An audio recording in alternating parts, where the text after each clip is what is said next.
Gracias por acompañarnos aquí.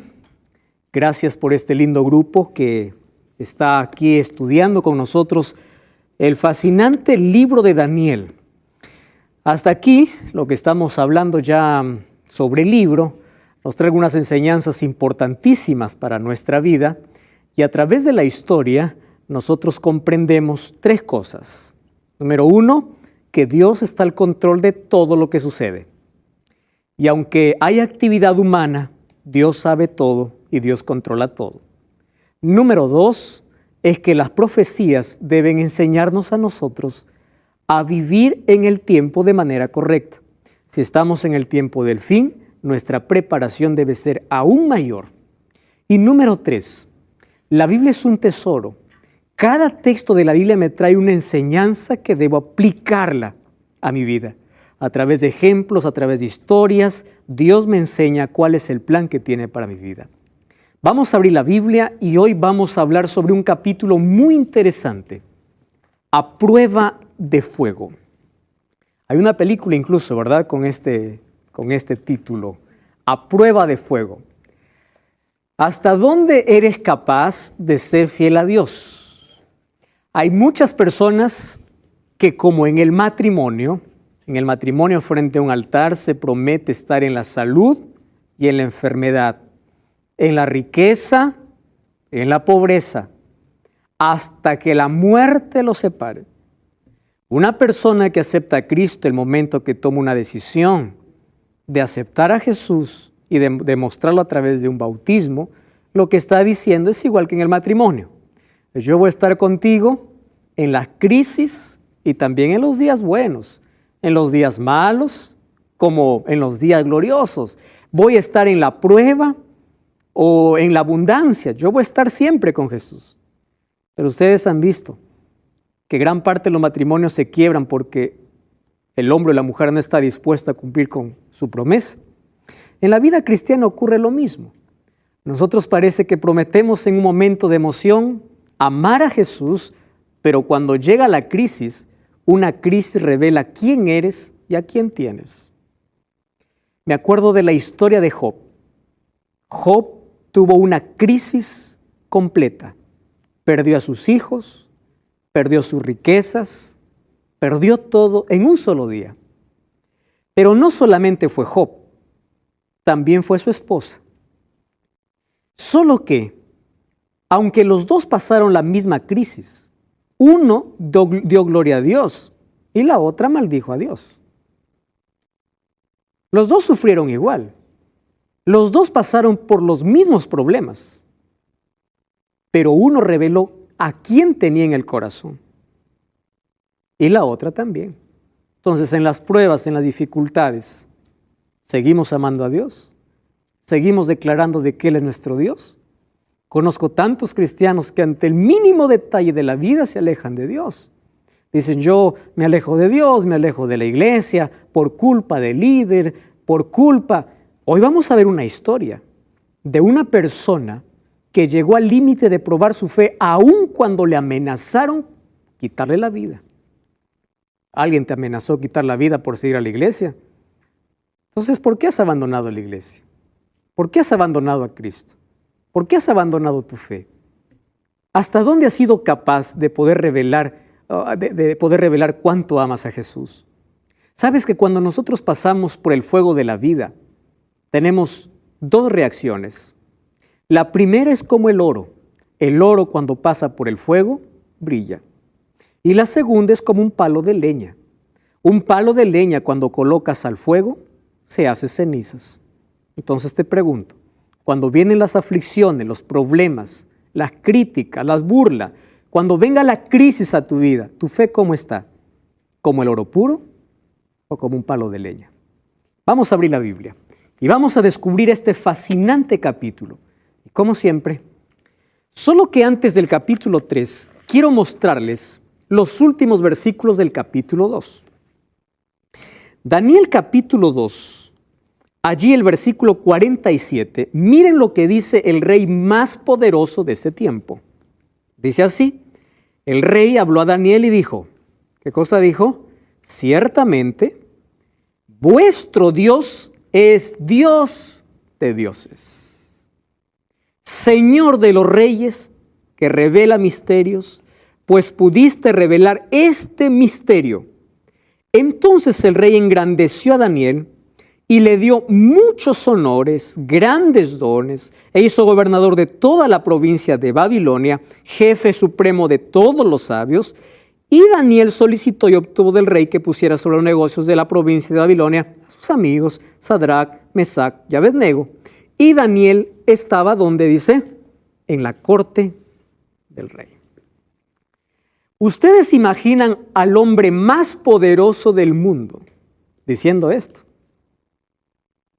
Ese es el Dios. En otras palabras, ¿qué está diciendo?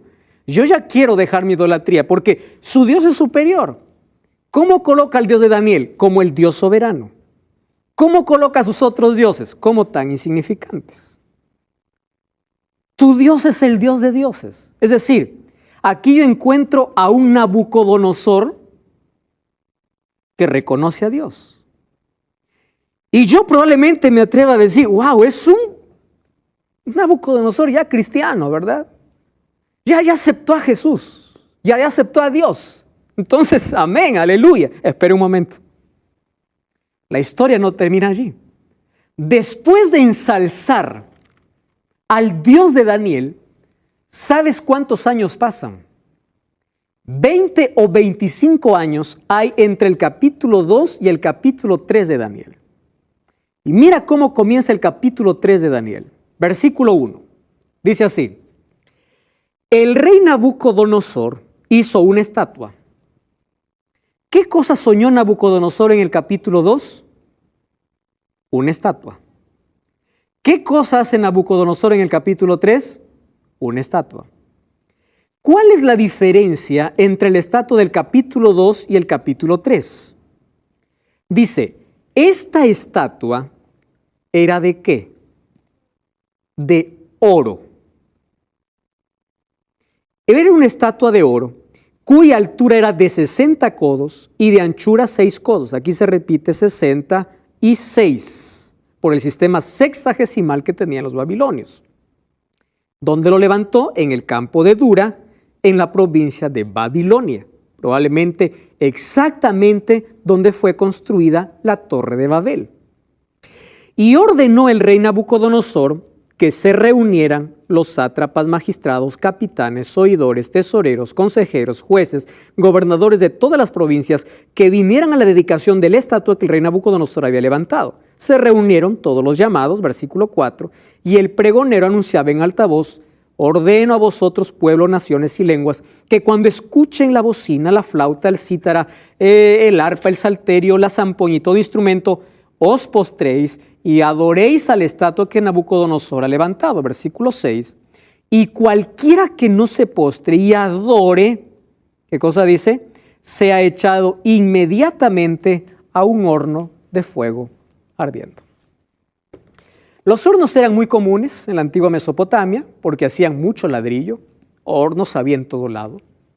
Nabucodonosor levanta una estatua en un valle plano, en un campo, donde se pueda divisar hasta lo más lejano, hasta todas las provincias y ciudades cercanas puedan ver aquella imagen que levanta.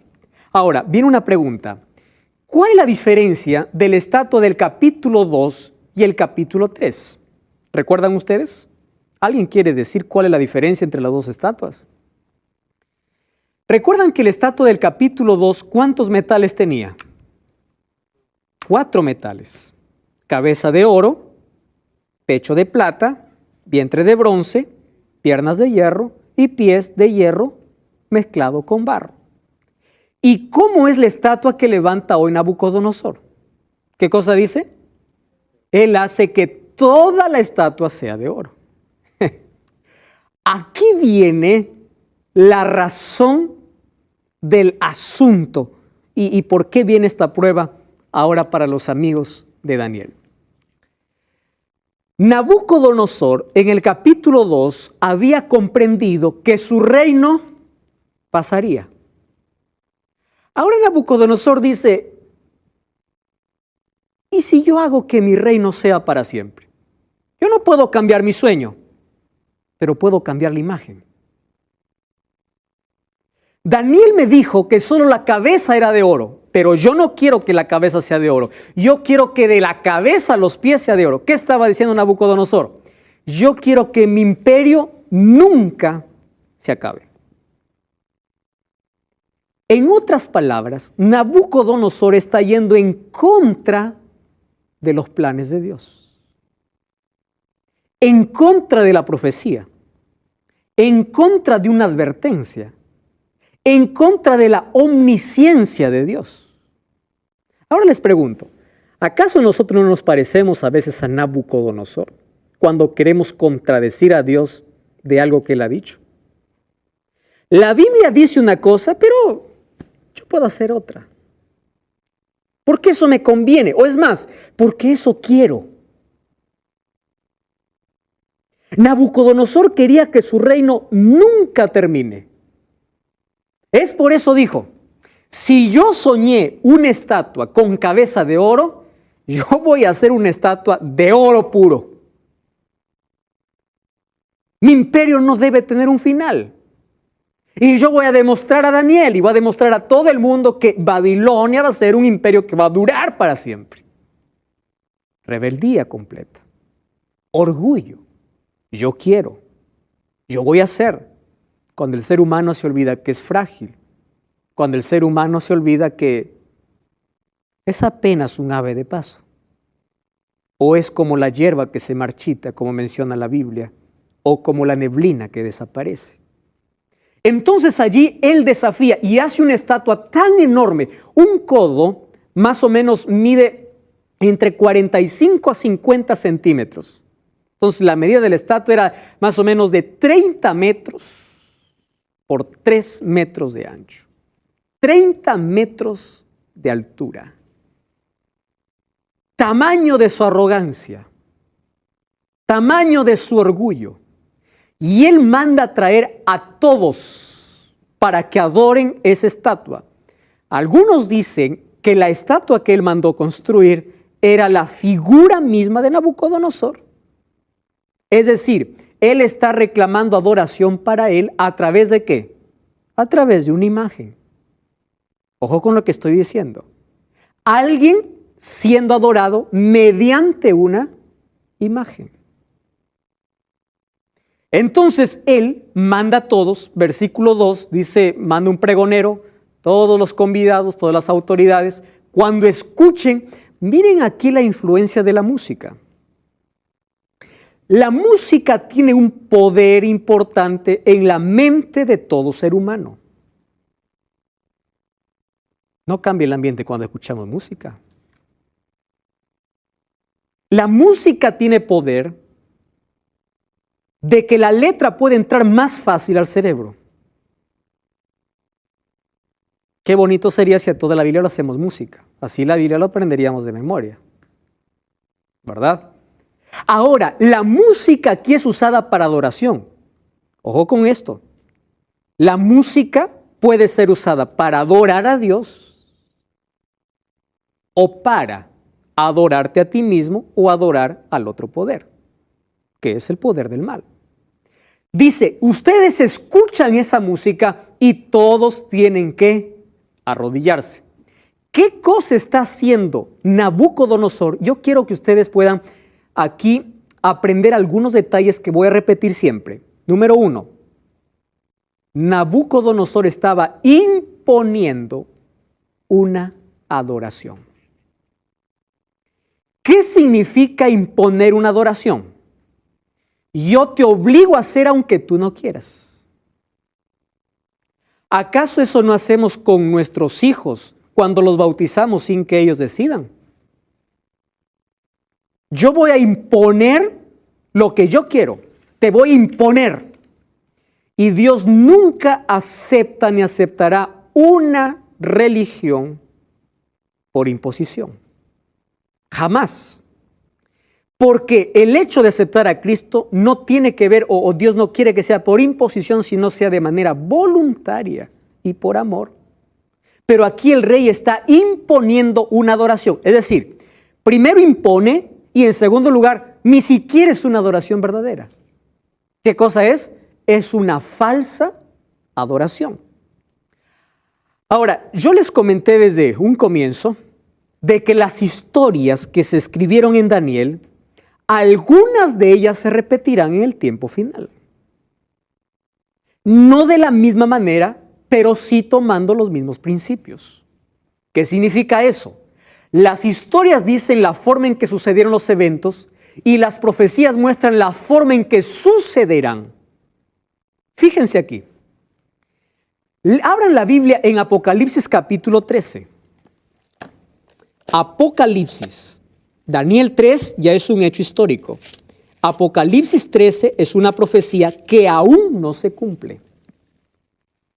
Apocalipsis capítulo 13, versículo 15 hasta el versículo 17. ¿Alguien quiere leer? Puede tomar el micrófono y puede ayudarme a leer, por favor. Apocalipsis, Nicolás. Bien, Apocalipsis 13 del 15 al 17. Exacto. Y se le permitió infundir aliento a la imagen de la bestia, para que la imagen hablase e hiciese matar a todo aquel que no la adorase. Y hacía que a todos, pequeños y grandes, ricos y pobres, libres y esclavos, se les pusiese una marca en la mano derecha o en la frente, y que ninguno pudiese comprar ni vender, sino el que tuviese la marca o el nombre de la bestia o el número de su nombre. Gracias, Nicolás. ¿De qué está hablando Daniel capítulo 3? De un rey que impone, ¿qué cosa? Una falsa adoración.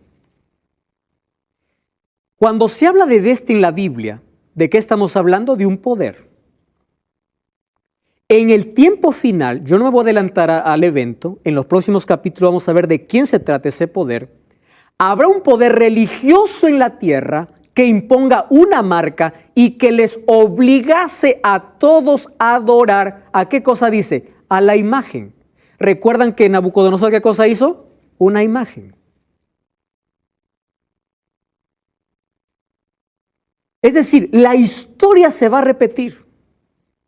No de la misma forma como aquí ocurrió con los tres amigos de Daniel, pero se va a repetir en el mismo hecho de que va a haber un poder que va a obligar a todos a tener una adoración falsa, una adoración no bíblica. ¿Correcto? Les dejo ahí con la intriga porque eso veremos en los próximos capítulos. Habrá un decreto universal, un dirigente de poder mundial que demanda adoración, y el asunto básico gira alrededor ¿de qué? De la obediencia.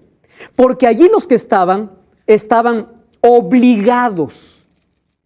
Es más, no solo obligados, estaban sentenciados. Si tú no adoras, ¿qué cosa hace? Mueres. Entonces, ahí sí la obediencia es más complicada. Sí. Le llamaban falsa adoración porque el rey, la imagen a adorar era falsa y porque la adoración era impuesta. La adoración era impuesta. Por las dos cosas. Y la adoración no era a Dios, era a una estatua que representaba a Nabucodonosor. No estaba dirigida la adoración a Dios, sino a una imagen. Y la única adoración a quien se debe dar es a quién? A Dios. Es una falsa adoración impuesta. En Apocalipsis vamos a encontrar de que también hay un poder que va a levantar una falsa adoración. ¿Por qué? Porque Dios te dice cómo debes adorar y en qué día debes adorar. Pero habrá un poder que diga, no, ustedes van a adorar este día, el día que yo quiero. Eso lo vamos a ver en los próximos capítulos. Muy bien. Ahora miren lo que ocurre. Versículo 8. Daniel capítulo 3, versículo 8. Me encanta este capítulo, versículo 8. Dice así. En aquel tiempo, en aquel tiempo, algunos de los hombres caldeos vinieron y acusaron maliciosamente a los judíos. Hablaron y dijeron al rey Nabucodonosor, rey, para siempre vive.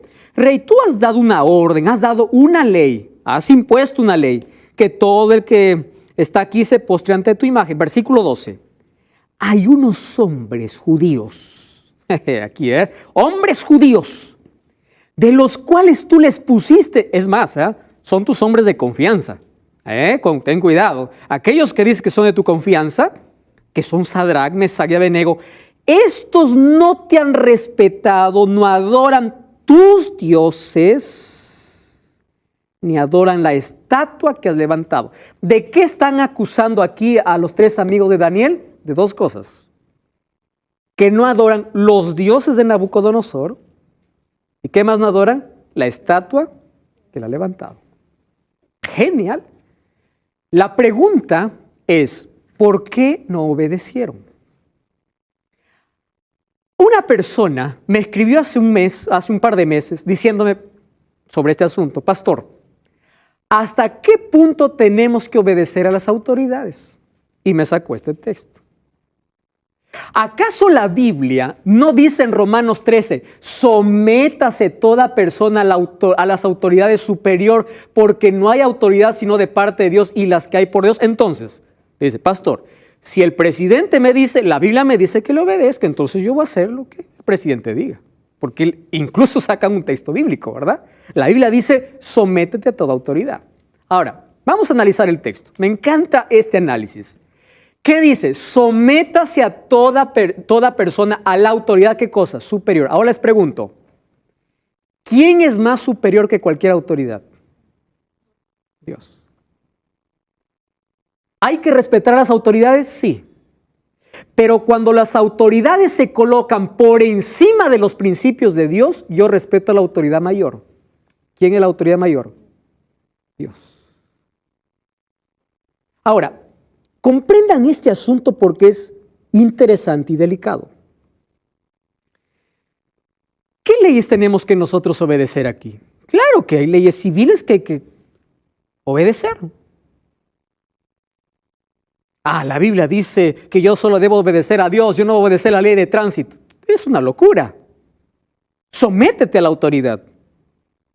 Hay que estar en regla con todo lo que las autoridades nos pidan, porque eso es parte de nuestro ejemplo en esta sociedad.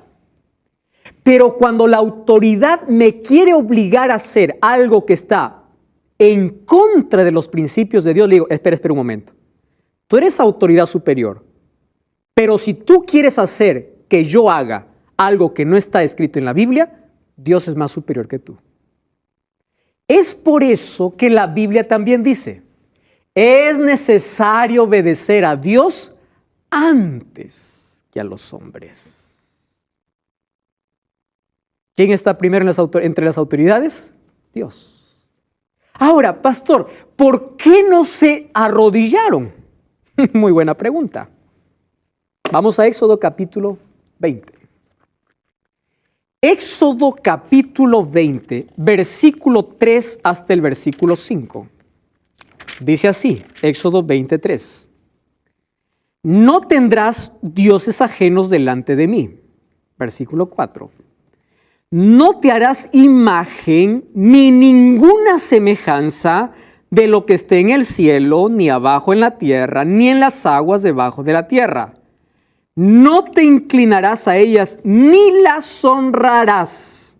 En otras palabras, ni las venerarás. ¿Correcto? Porque yo soy Jehová tu Dios, fuerte, celoso, que visito la maldad de los padres sobre los hijos, hasta la 3ª y 4ª generación de los que me aborrecen, y hago misericordia de millares de los que me aman y guardan mis mandamientos. ¿Eso estaba claro para los judíos? ¿Sí o no? Muy claro. Esto formaba parte, ¿qué cosa? De la ley. ¿Quién escribió esta ley?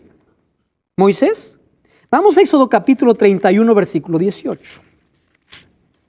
Éxodo capítulo 31, versículo 18, dice así.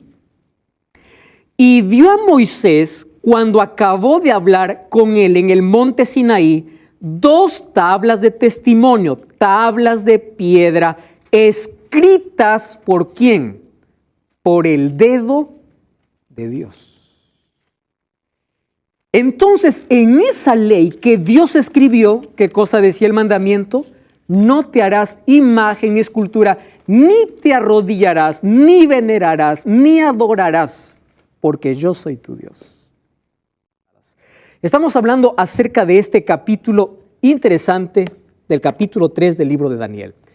ellos no se arrodillaron, estamos hablando de los 3 amigos de Daniel, que no se arrodillaron delante de una estatua porque la palabra de Dios o la ley de Dios, escrito por el dedo de Dios, ¿qué cosa decía? No te harás imagen. Si vamos a Salmos y vamos a Isaías, vamos a encontrar varios textos que dice, ¿de qué sirve adorar estatuas o imágenes hechas por mano de hombre? Tienen ojos y no ven, tienen pies y no caminan. Claro, no caminan porque hay que cargarlo. Entonces, la idolatría es totalmente desechada de la palabra de Dios. Sin embargo, miren lo que dice el libro de Levítico, capítulo 26, versículo 1.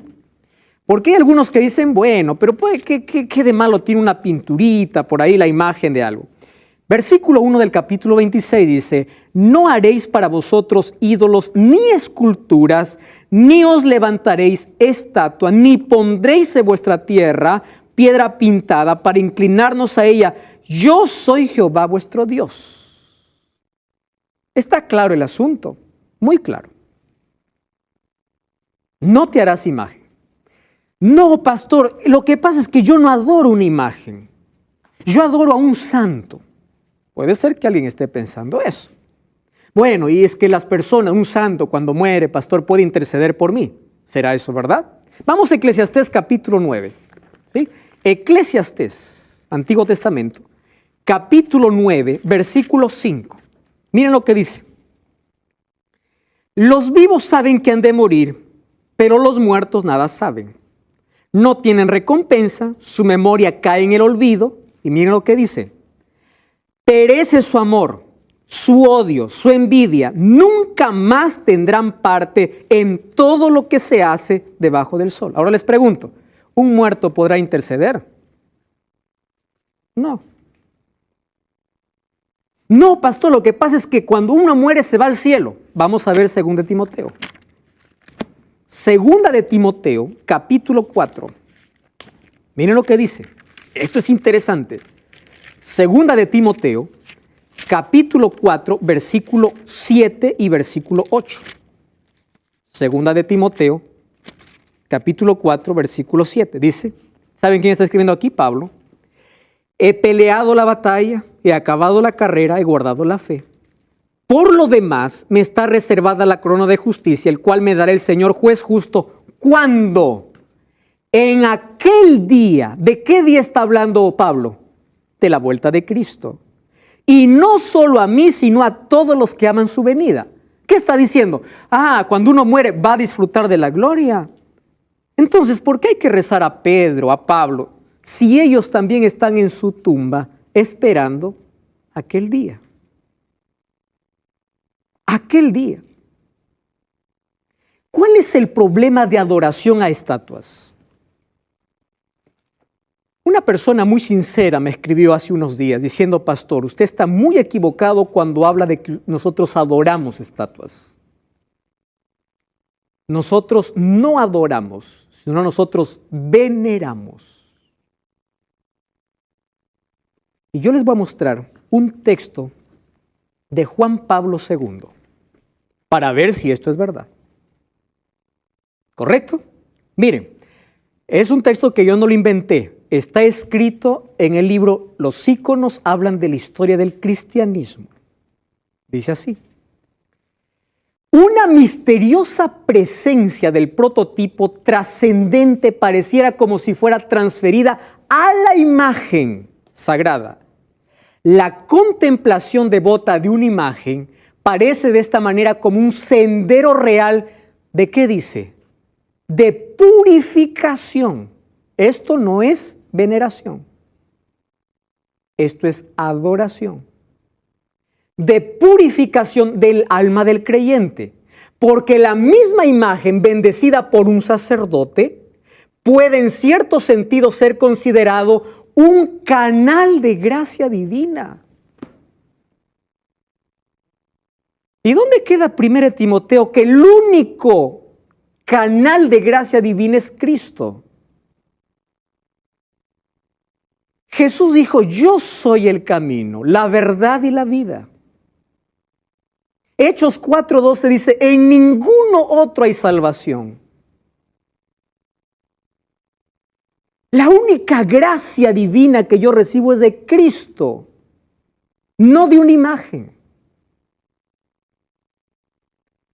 Ahora entienden que esto no se trata de una veneración, sino de adoración.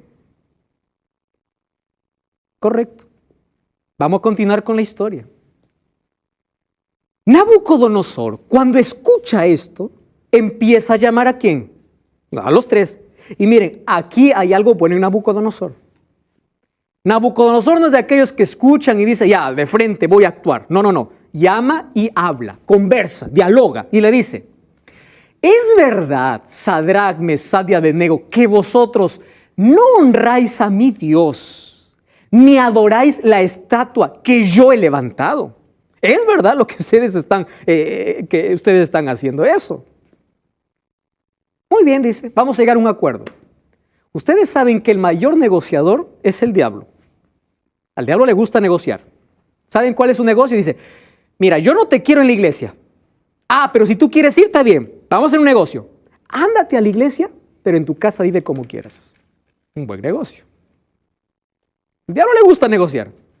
Está bien. Mira, a mí no me gusta que seas un cristiano, ¿está? Ah, pero anda ya. ¿Qué importa? Tú en la semana puedes vivir como quieras. Tú no guardes mandamientos. Olvídate de eso. Pero di que eres cristiano. Eso es una negociación. Hay personas que negocian su fe, negocian sus principios. Y Nabucodonosor dice, vamos a negociar. Mírenme, la próxima vez yo les voy a dar una oportunidad para que digan que yo soy bueno. No digan que yo soy malo. Yo soy una buena persona. ¿Tá? Entonces, lo que van a hacer es que la próxima vez que se van a rodear. ¿Listo? Levante la mano, ¿quién lo va a hacer? Y allí aparece la respuesta. Versículo 15 dice así, Rey, espera. No gastes el soplo de tus músicos, porque no lo vamos a hacer. ¿Qué dice el versículo 15 de Daniel capítulo 3? Gloria, ¿puedes leer? Versículo 15. Ahora pues, ¿estáis dispuestos para que al oír el son de la bocina, de la flauta, del tamboril, del arpa, del salterio, de la zampoña y de todo instrumento de música, os postréis y adoréis la estatua que he hecho? Porque si no la adorareis, en la misma hora seréis echados en medio de un horno de fuego ardiendo. ¿Y qué Dios será aquel que os libre de mis manos? ¿Qué cosa está diciendo Nabucodonosor? Si ustedes no lo hacen, yo, en mi palabra de honor, les voy a ver chicharrón. 7 veces más van a calentar el horno. Miren la pregunta que le hace. ¿Qué Dios habrá que libre de mi mano? ¿Recuerdan ustedes lo que dijo en el capítulo 2? ¿Qué cosa dijo? El Dios de dioses. Así somos los seres humanos. Reconocemos en un momento y luego nuestro orgullo termina por encima de nuestro reconocimiento a Dios. ¿Qué Dios? Y el versículo 16, ¿puedes, ¿qué versículo leíste? 15, muy bien, versículo 15. Versículo 16, wow.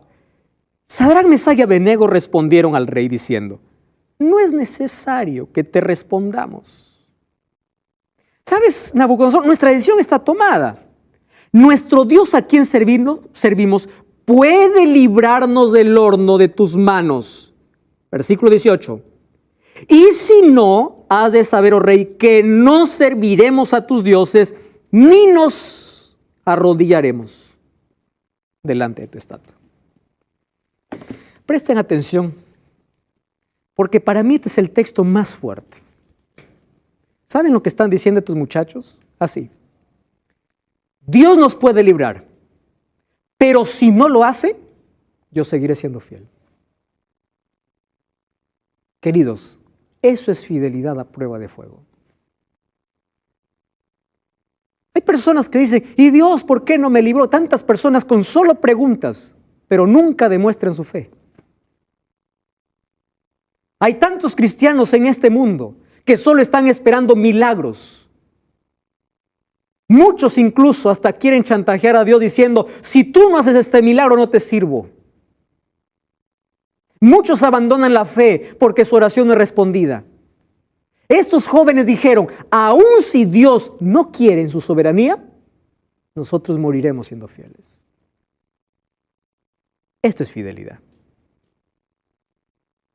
Esto es aceptar la soberanía de Dios. Dios puede hacerlo. Y si no lo hace, yo sigo creyendo en ese Dios. Pastor, ¿por qué hay tanta tragedia? ¿Por qué mi hijo murió? Dios pudo haberlo librado del accidente. Dios pudo haberlo librado. Pero si no lo libró, aún así, sigue siendo fiel a Dios. Pastor, Dios pudo evitar que pueda perder mi trabajo. Lo pudo evitar. Pero si no lo hizo, aún así sigue siendo fiel a Dios. Esto es lo que me enseña aquí los tres amigos de Daniel. Estaban allí. Esto es una decisión que no lo tomaron en ese momento. Ellos en su casa oraron y se pusieron en las manos de Dios y dijeron, Señor, vamos a probar nuestra fe. ¿Saben una cosa? Un cristiano tiene que estar preparado, no en la hora de la prueba, sino antes que venga la prueba. Y la preparación es a través del estudio de la Biblia.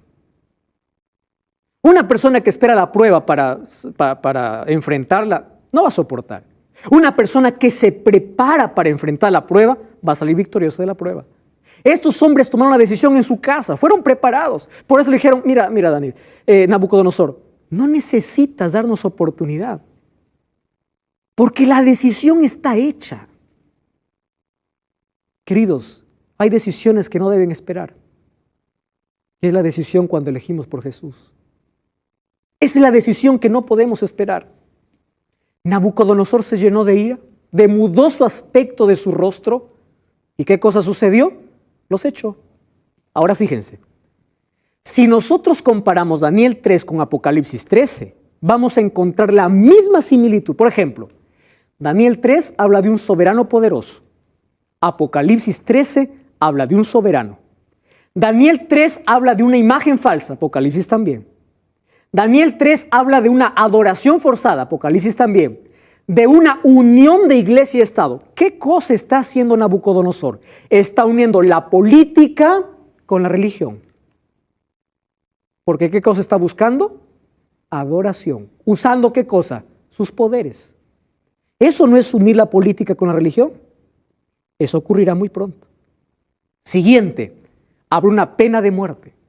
Y así como estos tres muchachos, los hijos de Dios que guardan los mandamientos de Dios, tendrán que ser fieles en esa hora de prueba. ¿Qué sucedió con estos muchachos? Se fueron al horno. ¿Qué ocurrió en el horno? Nabucodonosor se espantó, dice el versículo 24 y 25, y dijo a los de su consejo, ¿no echaron 3? Yo veo 4. Y dice, y el aspecto del cuarto es semejante a ¿quién? Al Hijo de los dioses. Yo les pregunto, ¿quién estaba con estos 3 muchachos allí en el horno de fuego? Cristo. Pastor, ¿y dónde estaba Daniel? ¿Por qué habla solo de los 3 amigos? Probablemente Daniel fue enviado a hacer negocios por la responsabilidad y función que tenía. Porque si Daniel hubiese estado allí, también hubiese ido al horno. Porque él fue fiel en la alimentación, mucho más lo haría frente a una estatua. ¿Saben qué cosa es lo que me emociona de toda esta historia? Es lo siguiente. A veces Dios no nos va a evitar el horno de fuego. A veces vamos a entrar al horno de fuego. A veces el milagro no va a ocurrir antes, sino durante la desgracia.